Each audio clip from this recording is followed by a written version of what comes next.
ಸ್ನೇಹಿತರೆ, mastmaga.com ಹೆಸರು ಅಥವಾ ನನ್ನ ಫೋಟೋ ನಮ್ಮ ಅಫಿಷಿಯಲ್ ಚಾನೆಲ್ಗಳಲ್ಲಿ ಬಿಟ್ಟು ಬೇರೆ ಎಲ್ಲೇ ಬಂದರೂ ಕೂಡ ನಂಬೋಕೆ ಹೋಗಬೇಡಿ. ನೋಡಿ, ಈ ತರ ಈ ನಿಕ್ಕಿ ಕ್ಲಾರಾ, ಎನ್ ಜಾಕ್ಸಾ ಈ ರೀತಿ ನಾನಾ ಹೆಸರಲ್ಲಿ ಸ್ಟಾಕ್ ಮಾರ್ಕೆಟ್ ಅಡ್ವೈಸ್ ಕೊಡ್ತೀವಿ, ಜಾಯಿನ್ ಆಗಿ ಅಂತೆಲ್ಲ ಮಾರ್ಕೆಟಿಂಗ್ ಮಾಡ್ಲಾಗ್ತಾ ಇದೆ. ಇವರೆಲ್ಲ ಫ್ರಾಡ್ಸ್ಟರ್ಸ್, ಫೇಕ್.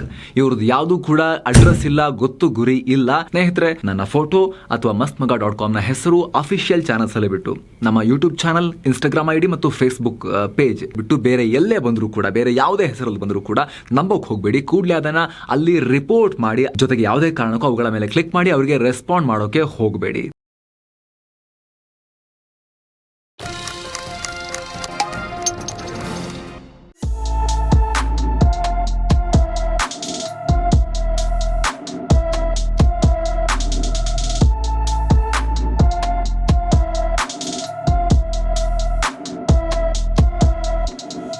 ಸ್ನೇಹಿತರೆ, ಚುನಾವಣೆ ಬಂದೇ ಬಿಟ್ಟಿದೆ. ಈ ಟೈಮ್ನಲ್ಲಿ ವೋಟರ್ ಐಡಿ ಸರಿಯಾಗಿದೆಯಾ, ಮತದಾರ ಪಟ್ಟಿಯಲ್ಲಿ ಹೆಸರಿದೆಯಾ ಅಂತ ಚೆಕ್ ಮಾಡ್ಕೊಳ್ಳೋದು ತುಂಬಾ ಕಾಮನ್.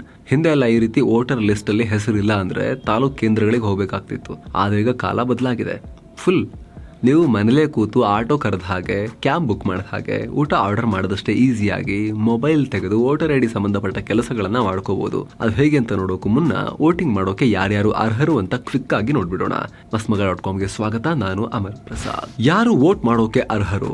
ಕಳೆದ ಲೋಕಸಭಾ ಅಥವಾ ವಿಧಾನಸಭಾ ಎಲೆಕ್ಷನ್ ನಂತರ ನೀವು 18 ವರ್ಷ ವೋಟಿಂಗ್ ಏಜ್ ಲಿಮಿಟ್ ದಾಟಿದಿರಿ ಅಂದ್ರೆ ನೀವು ವೋಟ್ ಮಾಡೋಕೆ ಅರ್ಹರು. ಆದ್ರೆ 2024 ಏಪ್ರಿಲ್ 1 ಒಳಗೆ ನೀವು 18 ವರ್ಷ ದಾಟಿರ್ಬೇಕು.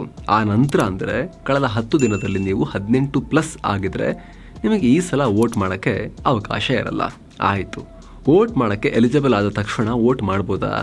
ಇಲ್ಲ. ಇದಕ್ಕಾಗಿ ನೀವು ಎಲೆಕ್ಟೋರಲ್ ರೋಲ್ ಅಥವಾ ಮತದಾರರ ಪಟ್ಟಿಯಲ್ಲಿ ನಿಮ್ಮ ಹೆಸರನ್ನ ಸೇರಿಸ್ಕೋಬೇಕಾಗತ್ತೆ. 18 ಆದ ತಕ್ಷಣ ನಾನು ಓದ್ತೀನಿ ಅಂತ ಹೋಗಕ್ ಬರೋದಿಲ್ಲ. 18 ವರ್ಷಕ್ಕಿಂತ ಮೇಲ್ಪಟ್ಟವರು ನೀವು ಈ ಹಿಂದೆ ವೋಟ್ ಮಾಡಿರದೇ ಇರಲಿ, ನಿಮ್ಮ ಹೆಸರು ನಿಮ್ಮ ಕ್ಷೇತ್ರದ ವೋಟರ್ ಲಿಸ್ಟ್ ನಲ್ಲಿ ಬರಬೇಕು. ಒಂದು ವೇಳೆ ನೀವು ಕ್ಷೇತ್ರ ಚೇಂಜ್ ಮಾಡಿದ್ರೆ, ಆ ಮತಕ್ಷೇತ್ರದಲ್ಲಿ ವಾಸಿಸ್ತಾ ಇಲ್ಲ ಅಂದ್ರೆ ನಿಮ್ಮ ಹೆಸರು ಮಿಸ್ ಆಗೋ ಚಾನ್ಸಸ್ ಇರುತ್ತೆ. ಅಲ್ಲದೆ ನೀವು ಬೇರೆ ಕಾನ್ಸ್ಟಿಟ್ಯೂನ್ಸಿಗೆ ಹೋಗಿ ಆ ಅಡ್ರೆಸ್ ಅನ್ನ ಚುನಾವಣಾ ಆಯೋಗಕ್ಕೆ ಅಪ್ಡೇಟ್ ಮಾಡಿಲ್ಲ ಅಂದ್ರೆ ಆ ಕ್ಷೇತ್ರದ ವೋಟರ್ ಲಿಸ್ಟ್ ನಲ್ಲೂ ನಿಮ್ಮ ಹೆಸರು ಬರಲ್ಲ. ಕೆಲವೊಂದ್ಸಲ ನೀವು ಅಡ್ರೆಸ್ ಅಪ್ಡೇಟ್ ಮಾಡಿದ್ರು 2 ಕ್ಷೇತ್ರಗಳಲ್ಲಿ ಹೆಸರು ಬಂದು ಚುನಾವಣಾ ಆಯೋಗ ಡಬಲ್ ಎಂಟ್ರಿ ಅಂತ ಡಿಲೀಟ್ ಮಾಡಿರೋ ಚಾನ್ಸಸ್ ಕೂಡ ಇರುತ್ತೆ. ಹೀಗಾಗಿ ಯಾವುದಕ್ಕೂ ಒಂದ್ಸಲ ನಿಮ್ಮ ಹೆಸರು ನಿಮ್ಮ ಕ್ಷೇತ್ರದ ಮತದಾರರ ಪಟ್ಟಿಯಲ್ಲಿ ಇದೆಯಾ ಅಂತ ಚೆಕ್ ಮಾಡ್ಕೊಳ್ಳೋದು ಒಳ್ಳೆಯದು. ವೋಟರ್ ಲಿಸ್ಟ್ ಚೆಕ್ ಮಾಡೋದು ಹೇಗೆ? ವೋಟರ್ ಲಿಸ್ಟ್ ನಲ್ಲಿ ನಿಮ್ಮ ಹೆಸರು ಚೆಕ್ ಮಾಡ್ಕೊಳ್ಳೋಕೆ ಸುಮಾರು ಆಪ್ಷನ್ಸ್ ಇದೆ. ಮೊದಲನೇದಾಗಿ ಚುನಾವಣಾ ಆಯೋಗದ ವೆಬ್ಸೈಟ್ ನಲ್ಲಿ ಚೆಕ್ ಮಾಡಬಹುದು. ಇದಕ್ಕಾಗಿ ನೀವು electoralsearch.eci.gov.in ಸ್ಕ್ರೀನ್ ಮೇಲೆ ನೋಡ್ತಾ ಇರಬಹುದು. ಸ್ಪೆಲ್ಲಿಂಗ್ ಕರೆಕ್ಟ್ ಆಗಿ ನೋಡ್ಕೊಳ್ಳಿ. ಈ ವೆಬ್ಸೈಟ್ಗೆ ಹೋಗಬೇಕು. ನೀವು ನಿಮ್ಮ ವೋಟರ್ ಐಡಿ ಮೂಲಕ ನಿಮ್ಮ ಹೆಸರನ್ನ ಸರ್ಚ್ ಮಾಡಬಹುದು. ಇಲ್ಲ ಅಂದ್ರೆ ಫೋನ್ ನಂಬರ್ ಮೂಲಕ ಸರ್ಚ್ ಮಾಡಬಹುದು, ಅಥವಾ ಕೇವಲ ನಿಮ್ಮ ಬಯೋಡೇಟಾ ಮೂಲಕ ಕೂಡ ಪತ್ತೆ ಮಾಡಬಹುದು. ಮೊದಲನೇದಾಗಿ ವೋಟರ್ ಐಡಿ ಮೂಲಕ ಸರ್ಚ್ ಮಾಡೋಕೆ ನಿಮ್ಮ ಎಪಿಕ್ ನಂಬರ್ ಅಂದ್ರೆ 10 ಅಂಕಿಯ ನಿಮ್ಮ ವೋಟರ್ ಐಡಿಯ ನಂಬರ್ ಎಂಟರ್ ಮಾಡಬೇಕು. ಅಲ್ಲದೆ ಲ್ಯಾಂಗ್ವೇಜ್, ಸ್ಟೇಟ್ ಮತ್ತು ಕ್ಯಾಪ್ಚಾ ಕೋಡ್ ಅನ್ನ ಕೂಡ ಎಂಟರ್ ಮಾಡಬೇಕು. ಫೋನ್ ನಂಬರ್ ಮೂಲಕ ಹುಡುಕೋದಾದ್ರೆ ಎಪಿಕ್ ನಂಬರ್ ಬದಲು ಫೋನ್ ನಂಬರ್ ಎಂಟರ್ ಮಾಡಬೇಕು. ಡೀಟೇಲ್ಸ್ ಮೂಲಕ ಸರ್ಚ್ ಮಾಡೋದಾದ್ರೆ ಹೆಸರು, date of birth, age, gender, district, assembly constituency ಈ ರೀತಿ ಡೀಟೇಲ್ಸ್ ನ ಎಂಟರ್ ಮಾಡ್ತಾ ಹೋಗಬೇಕು. ಇಷ್ಟು ಎಂಟರ್ ಮಾಡಿ ಸರ್ಚ್ ಮಾಡಿದ್ರೆ ನಿಮ್ಮ ಹೆಸರು ವೋಟರ್ ಲಿಸ್ಟ್ ನಲ್ಲಿ ಇದೆಯಾ ಅಂತ ತೋರಿಸುತ್ತೆ. ಇದ್ರೆ ಅದರಲ್ಲಿ ನಿಮ್ಮ ಹೆಸರು, ವೋಟರ್ ಐಡಿ, ಏಜ್, ವೋಟಿಂಗ್ ದಿನಾಂಕ ಸೇರಿದಂತೆ ನಿಮ್ಮ ಪೋಲಿಂಗ್ ಸ್ಟೇಷನ್ ಅನ್ನ ಕೂಡ ಅಲ್ಲಿ ತೋರಿಸುತ್ತೆ. SMS ಮೂಲಕ ಸರ್ಚ್ ಮಾಡ್ತೀನಿ ಅಂದ್ರೆ ಅದಕ್ಕೂ ಆಪ್ಷನ್ ಇದೆ. ನೀವು EPIC ಎಪಿಕ್ ಅಂತ ಬರೆದು ಒಂದು ಸ್ಪೇಸ್ ಕೊಟ್ಟು ನಿಮ್ಮ ವೋಟರ್ ಐಡಿ ಅಪ್ಲಿಕೇಶನ್ ನಂಬರ್ ಅನ್ನ ಬರೆದು 1950ಗೆ SMS ಕಳಿಸಬೇಕು. ಆಗ್ಲೂ ನಿಮ್ಮ ಮೊಬೈಲ್ಗೆ ವೋಟರ್ ಲಿಸ್ಟ್ ನಲ್ಲಿ ಹೆಸರು ಇರೋದ್ರ ಬಗ್ಗೆ ಕನ್ಫರ್ಮೇಶನ್ SMS ಬರುತ್ತೆ. ಸರಿ, ಬಂದಿಲ್ಲ, ವೋಟರ್ ಲಿಸ್ಟ್ ನಲ್ಲಿ ಹೆಸರು ಇಲ್ಲ, ಅವಾಗ ಏನ್ ಮಾಡೋದು? ಮತದಾರರ ಪಟ್ಟಿ ಸೇರೋಕೆ ಡೆಡ್ ಲೈನ್ ಯಾವುದು? ಹೆಸರಿಲ್ಲ ಅಂದ್ರೆ ನೋ ರಿಸಲ್ಟ್ ಅಂತ ತೋರಿಸಿರುತ್ತೆ. ಆದರೆ ಈಗಾಗಲೇ ವೋಟರ್ ಲಿಸ್ಟ್ ಸೇರೋಕೆ ಲೇಟ್ ಆಗಿದೆ. ಚುನಾವಣಾ ಆಯೋಗ ನಾಮಪತ್ರ ಸಲ್ಲಿಕೆಯ ಕೊನೆ ದಿನಾಂಕದವರೆಗೆ ವೋಟರ್ ಲಿಸ್ಟ್ನ ಅಪ್ಡೇಟ್ ಮಾಡ್ತಾ ಇರುತ್ತೆ. ಒಟ್ಟು 7 ಹಂತಗಳಲ್ಲಿ ಚುನಾವಣೆ ಆಗ್ತಾ ಇದೆ. ನಮ್ಮ ರಾಜ್ಯ 2ನೇ ಹಂತ ಹಾಗೂ 3ನೇ ಹಂತದಲ್ಲಿ ವೋಟ್ ಮಾಡ್ತಾ ಇದೆ. ದೇಶದ 2ನೇ ಹಂತದ ನಾಮಿನೇಷನ್ ದಿನಾಂಕ ಈಗಾಗಲೇ ಕೊನೆಯಾಗಿದೆ. ಈ ಹಂತದಲ್ಲಿ ವೋಟ್ ಮಾಡೋರು ಬೆಂಗಳೂರು, ಚಿಕ್ಕಬಳ್ಳಾಪುರ, ಕೋಲಾರ, ಮಂಡ್ಯ, ಹಾಸನ, ಮೈಸೂರು, ಚಿತ್ರದುರ್ಗ, ತುಮಕೂರು ಈ ರೀತಿ ದಕ್ಷಿಣ ಕರ್ನಾಟಕದವರೆಗೆ ಈ ಡೆಡ್ ಲೈನ್ ಆಲ್ರೆಡಿ ಮುಗಿದಿದೆ. ಆದರೆ ಉತ್ತರ ಕರ್ನಾಟಕದಲ್ಲಿ ನಾಮಪತ್ರ ಸಲ್ಲಿಕೆಗೆ ಏಪ್ರಿಲ್ 19 ತನಕ ಅವಕಾಶ ಇದೆ. ಹೀಗಾಗಿ ಇನ್ನೂ ಟೈಮ್ ಇದೆ. ಆದರೆ ಹಾಗಂತ ಕಡೆ ದಿನದವರೆಗೆ ಕಾದು ಆಮೇಲೆ ಅರ್ಜಿ ಹಾಕಿದ್ರೆ ಆಗಲ್ಲ. ಆಯೋಗದ ಸಲಹೆ ಪ್ರಕಾರ ಕನಿಷ್ಠ 7 ದಿನ ಮುಂಚಿತವಾಗಿ ಅಪ್ಲಿಕೇಶನ್ ಹಾಕಿದ್ರೆ ಅದನ್ನ ಪ್ರಾಸೆಸ್ ಮಾಡೋಕೆ ಟೈಮ್ ಇರುತ್ತೆ. ಹೀಗಾಗಿ ಏಪ್ರಿಲ್ 12, 13, 14ನೇ ತಾರೀಕಿನ ಒಳಗೆಲ್ಲ ನೀವು ಅರ್ಜಿ ಹಾಕಿದ್ರೆ ಚಾನ್ಸಸ್ ಇರುತ್ತೆ. ಮತಪಟ್ಟಿ ಸೇರೋಕೆ ಏನ್ ಮಾಡಬೇಕು? ನೀವು ಫಾರ್ಮ್ 6 ಅನ್ನ ಭರ್ತಿ ಮಾಡಿ ಚುನಾವಣಾ ಆಯೋಗಕ್ಕೆ ಸಲ್ಲಿಸಬೇಕು. ಇದಕ್ಕೆ 2 ರೀತಿಯಲ್ಲಿ ಅವಕಾಶ ಇದೆ, ಒಂದು ಆನ್ಲೈನ್, ಇನ್ನೊಂದು ಆಫ್ಲೈನ್.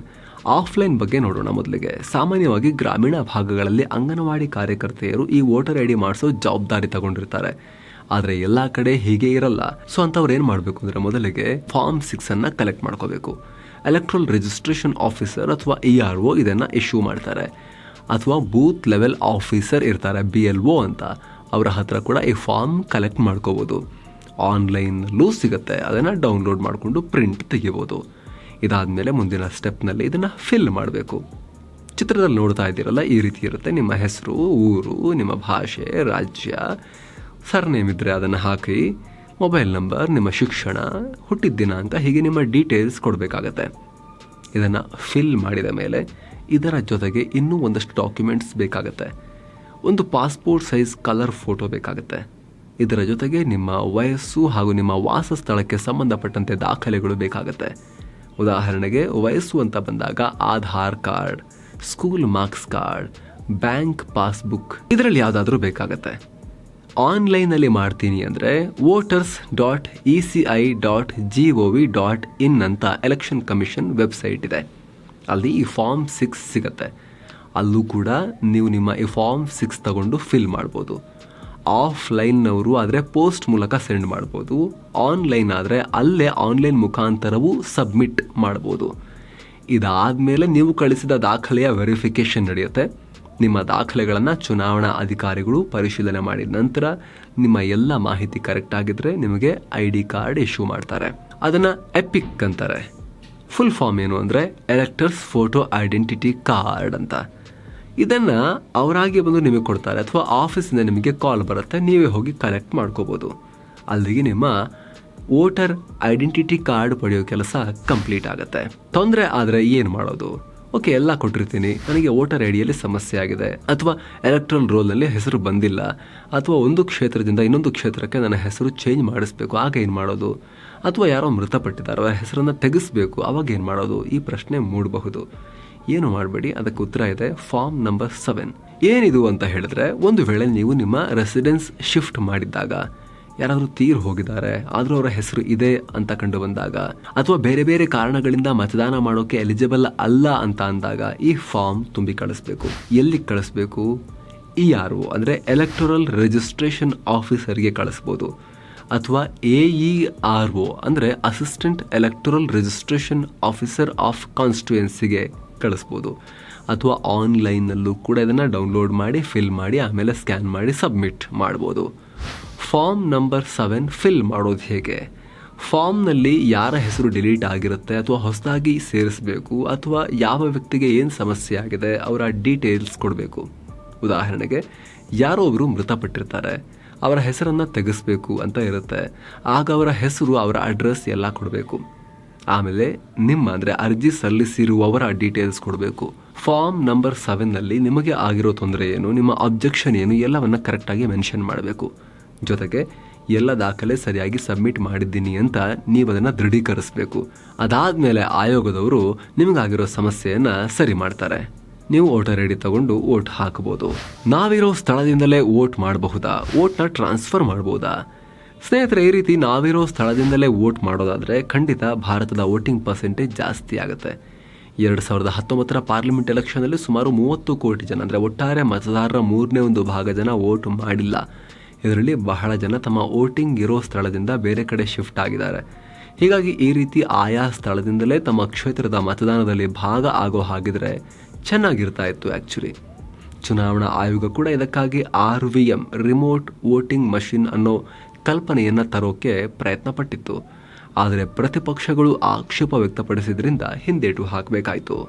ಜೊತೆಗೆ ನಿಮ್ಮ ಬದಲಿಗೆ ನಿಮ್ಮ ದೊಡ್ಡಪ್ಪ, ಚಿಕ್ಕಪ್ಪ ಅಥವಾ ನಿಮ್ಮ ಮಾವನ ಮಕ್ಕಳ ಬದಲಿಗೆ ನೀವು ಈ ರೀತಿ ಟ್ರಾನ್ಸ್ಫರ್ ಎಲ್ಲ ಮಾಡೋಕ್ಕಾಗಲ್ಲ. ವೋಟ್ನ ನನ್ನ ವೋಟ್ ನಾನು ಹೋಗಲ್ಲ, ಬಿಸಿದೀನಿ, ನೀನು ಹಾಕ್ಬಿಡು, ಆ ರೀತಿ ಎಲ್ಲ ಮಾಡೋಕ್ಕೆ ಬರೋದಿಲ್ಲ. ಅವರವರ ಮತವನ್ನು ಅವರವರೇ ಹೋಗಿ ಚಲಾಯಿಸಬೇಕು. ನಾನ್ ಟ್ರಾನ್ಸ್ಫರಬಲ್. ಇದು ಬೇಸಿಕ್ ಕಾಮನ್ ಸೆನ್ಸ್ ವಿಚಾರನೇ ಎಲ್ರಿಗೂ ಗೊತ್ತಿರುತ್ತೆ, ಆದರೆ ಅದೊಂದು ಇನ್ಫಾರ್ಮೇಶನ್ ಮಿಸ್ ಮಾಡೋದು ಯಾಕೆ ಅಂತ ಹೇಳ್ತಾ ಇದ್ದೀವಿ. Thank you so much. ಮತ್ತೆ ಭೇಟಿ ಆಗ್ತಿರೋಣ. ನಮಸ್ತೆ.